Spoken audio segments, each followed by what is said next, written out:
Hello guys, कैसे हो आप लोग। और मैं आपका अभिनव कुमार आज फिर आप लोगों के लिए लेके आया हूँ बहुत ही बेहतरीन वीडियो। इस वीडियो को आप लोग एंड तक देखें और साथ ही साथ, क्योंकि जब वीडियो को आप एंड तक देखते हो तो मुझे बहुत खुशी मिलती है और मैं आप लोगों को जानकारी उपलब्ध कराता रहता हूँ। दोस्तों, आज मैं वास्तुशास्त्र का लेक्चर लेके आया हूँ। वास्तुशास्त्र पे कुछ टॉपिक्स लेके आया हूँ। बताऊंगा कि ईशान कोण इट मीन्स क्या होता है, अग्नि कोण क्या होता है, फिर से वायव्य कोण क्या होता है, निऋत कोण क्या होता है। दोस्तों, पिछले वीडियोस में मैं बता चुका हूँ कि डायरेक्शंस कितनी होती हैं। 8 दिशाओं को बताया था। 8 दिशाओं में आप लोगों को बताया गया था कि कौन सी दिशा किधर होती है। ये मैं आप लोगों को बता चुका हूँ और साथ ही साथ इस समय बताऊंगा जो नॉर्थ और ईस्ट का कोण है।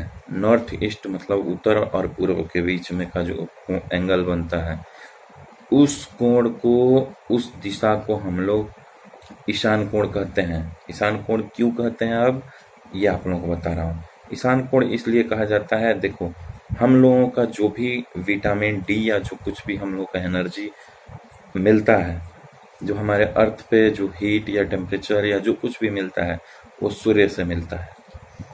तो सूर्य का होना बहुत ही आवश्यक है हम लोग के मानव समाज के लिए, हमारे अर्थ के एटमॉस्फेयर के लिए। इसीलिए इसे ईशान कोण मतलब ईस्ट का कोण कहा जाता है। ठीक है। और नॉर्थ एंगल जो होता है, नॉर्थ एंगल हमेशा हाइट पे आप लोगों को हमेशा किसी भी मैप पे या जो अर्थ का स्ट्रक्चर है, नॉर्थ को ऊपर की दिशा में बताया गया है। इसीलिए नॉर्थ ईस्ट जो कॉर्नर है वो सबसे बेस्ट एंगल कॉर्नर माना जाता है। किसी भी धर्म के अनुसार भी आप जाओगे तो नॉर्थ और ईस्ट को सबसे बेस्ट एंगल माना जाता है। ठीक है। अब बताता हूँ। नॉर्थ ईस्ट को हम लोग जो भी है हैवी स्ट्रक्चर नहीं कंस्ट्रक्ट करते हैं। नॉर्थ ईस्ट को ओपन, अधिकतर ओपन एरिया के रूप में हम लोग यूज कर सकते हैं। जैसे घर का बरामदा हो, बरामदा आप लोग समझ रहे हैं, बालकनी हो, क्योंकि डायरेक्ट सनलाइट जो है वो घर पे पड़े। ठीक है। तो ईस्ट फेसिंग हाउस या नॉर्थ फेसिंग हाउस है या वेस्ट फेसिंग हाउस है तो पीछे साइड में, वेस्ट फेसिंग है तो पीछे साइड में आप लोग बालकनी आराम से इजिली छोड़ो। हैवी स्ट्रक्चर मतलब ईस्ट में स्टेयर केस नहीं बनता है, क्योंकि स्टेयर केस जब सीढ़ी घर बनाते हो तो सीढ़ी घर के ऊपर उसका एक छत भी डालते हो, तो सीढ़ी तो छत के लेवल में आ जाएगा, लेकिन उसके ऊपर आप लोग 8 फीट 6 फीट बढ़ते हो, हेडरूम बनाते हो, मतलब सीढ़ी घर बनाते हो। ठीक है। तो वहाँ पे हैवी स्ट्रक्चर इसलिए नहीं बनाया जाता है क्योंकि एक तो ऊपर का एरिया, दूसरा कि वायु का भी आगमन पूर्व दिशा से अत्यधिक होता है। लोग कहते हैं ना कि पूरब की तरफ अगर घर का दरवाजा रखोगे तो वायु का एंट्री, मतलब जो एयर का एंट्रेंस है, वो बहुत बेहतरीन रहता है। तो ईशान कोण दोस्तों इतना लाभदायक होता है। दोस्तों, दूसरा एंगल जो होता है आप लोगों को, वो साउथ और ईस्ट का एंगल, साउथ ईस्ट का एंगल को अग्निय कोण कहा जाता है।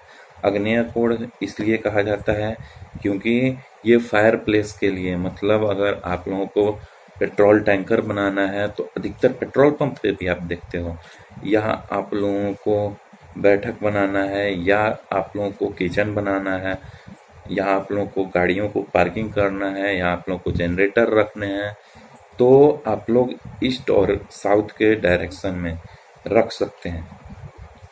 इसलिए इसे अग्नि का कोण कहा जाता है। क्योंकि दोस्तों देखो, ये निचला हिस्सा है और हम लोगों को पता है साइंस के हिसाब से कि जब हवा गर्म होती है तो वो ऊपर की तरफ उठती है, तो अगर ऊपर रहेगी तो ऊपर से और ऊपर उठेगी। इसीलिए हम लोग साउथ एंगल में, मतलब साउथ और ईस्ट के एंगल में फायर प्लेस बनाते हैं।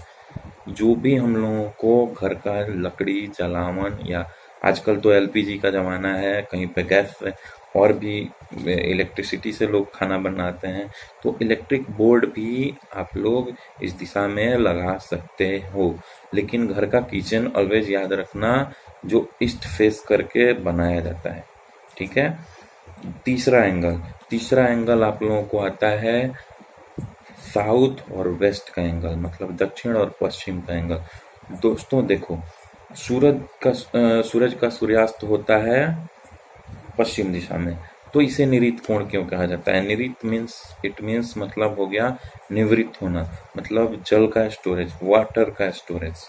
ठीक है, वाटर का स्टोरेज इधर करोगे तो हम लोग को भारत के आप मैप के हिसाब से चलो तो निचले हिस्से में अत्यधिक समुद्र है, और उसके बाद आप लोग मैप पे देख सकते हैं हिंद महासागर है, आप लोगों को अरब सागर है, बे ऑफ बंगाल है। तो आप लोगों को देखते होंगे कि आप लोगों को वेस्ट डायरेक्शन में और साउथ डायरेक्शन में ज़्यादा सी है। ठीक है, पश्चिमी और ये सारे ज़्यादा सी हैं। तो दोस्तों इधर निरीत मतलब जल का स्टोरेज इस दिशा में आप लोग कर सकते हैं। साथ ही साथ घर का सेप्टिक टैंक, टॉयलेट, जो कुछ भी है वो इस दिशा में आप देते हो तो बहुत आप लोगों के लिए अच्छा होगा। दोस्तों घर का जो भी है निरीत कोण इधर ही, मतलब निरीत कोण इसको कहा जाता है, और इसी पे ही आप लोगों को टॉयलेट बाथ जो कुछ भी बनाना है, स्टेयर केस भी बनाना है, हैवी स्ट्रक्चर इधर बना सकते हो, लेकिन दक्षिण पूर्व के हिस्से में और उत्तर पूर्व के हिस्से में स्टेयर केस भूल के भी मत बनाना। ठीक है, घर में जो 3-4 स्टेप का स्टेयर केस होता है उसे बना सकते हो, क्योंकि घर की एंट्री ईस्ट फेसिंग या साउथ फेसिंग या वेस्ट फेसिंग या नॉर्थ फेसिंग होती है, तो आप लोग ईस्ट में स्टेयर केस दे सकते हो। लेकिन ईस्ट में स्टेयर केस, ऊपरी जो स्टेयर केस है जो छत पे चढ़ने वाली है, रूफ पे चढ़ने वाली है, ईस्ट में और ईस्ट के दोनों डायरेक्शंस मतलब नॉर्थ ईस्ट और साउथ ईस्ट में नहीं देना। तीसरा आपको बता दिया गया कि आप लोगों को निरीत कोण में क्या करना चाहिए। आप लोग अबाव फोर्थ एंगल में उत्तर और पश्चिम का दिशा, उत्तर और पश्चिम का दिशा जो होता है वो स्टोरेज का दिशा है, मतलब वेल्थ, धन, समृद्धि, ये वायव्य कोण का मतलब सबसे बेस्ट यूजेस है। आप लोग जो भी है लॉकर रूम रखो या जो कुछ भी रखो, आप लोग अगर साउथ वेस्ट या नॉर्थ ईस्ट नॉर्थ वेस्ट में आप लोग रखते हो तो बहुत आप लोगों के लिए शुभ होगा। दोस्तों ये था दिशाओं का ज्ञान और उसके साथ जुड़ा वास्तु।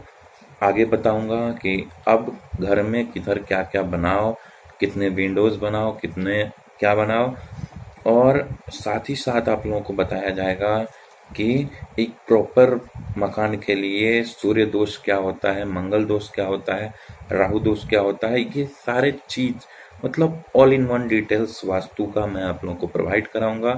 दोस्तों स्टेप्स काउंट कितनी होनी चाहिए, कितना राइजर होना चाहिए, मतलब चढ़ने के लिए कितने हॉरिजॉन्टल होने चाहिए, कितने वर्टिकल स्टेप्स होने चाहिए, तो आप लोग इस वीडियो को देखो, चैनल को सब्सक्राइब करो, और चलता हूँ तब तक के लिए बाय बाय, शुभ रात्रि और अदाबर जे ईद मुबारक, और खुशी मनाओ, झूमो।